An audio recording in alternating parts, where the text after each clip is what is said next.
సత్యసాక్షి అనుదిన మన్నా ద్వారా మీ అందరికీ శుభోదయం. నేటి యొక్క శుక్రవారం యేసుని స్వస్థపరచు కార్యక్రమం ఉంటుంది. ప్రతి వారు ప్రార్థనలో పాల్గొవలసిందిగా వేడుకుంటున్నాను.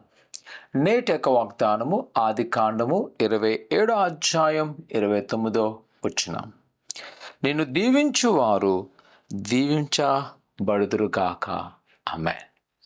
ప్రియ కుమారుడా కుమార్తె, దేవుని యొక్క ఆశీర్వాదము తెలియబడుతుంది. నిన్ను దీవించబడిన వారు దీవించబడతారు. ఆ విధంగా అవ్వాలి అంటే మొదట మనము దీవెనకరంగా మలచబడాలి. ఇతరులు మనం దీవించాలి అంటే మన వ్యక్తిగత జీవితము దేవునికి అనుకూలంగా ఉండాలి. ఎవరైతే దేవునికి అనుకూలంగా ఉంటారో వారు జీవితాలు అనేక మందికి ఆశీర్వాదకరంగా ఉంటాయి. అదే దేవుని యొక్క ఆశ.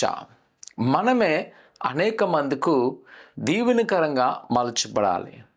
సాధారణంగా మన జీవితం ఏమనుకుంటామంటే, నేను దీవించబడ్డానికి ఏం చేయాలి, మన కొరకు మనము యోచన చేస్తుంటాం. కానీ పరమ తండ్రి యొక్క ఉద్దేశం ఏంటంటే మనము అనేక మందికి దీవెనకరంగా ఉండాలని. కుమార కుమార్తె, ఈరోజు మనము ఇతరుల చేత దీవించబడాలి.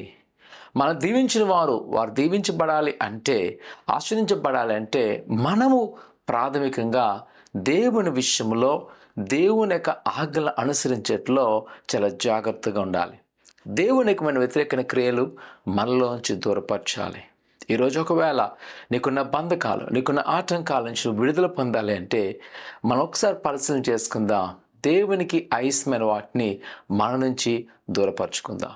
ప్రభు మనను సహాయం చేయను. ప్రార్థన చేసుకుందాం. పరిశుద్ధుడా కరమైన దేవానికి ఉన్నారు. ఆయన బిడ్డలైన వారు జ్ఞాపకం చేసుకొని, ఇదిగోనైనా మమ్మల్ని దీవించిన వారు నువ్వు దీవిస్తున్నావు ప్రభా. అటు విధముటకు మా యొక్క హృదయాలను మార్చండి, మా మనస్సులను అయినా నీకు వ్యతిరేకమైన క్రియలు తీసివేయండి.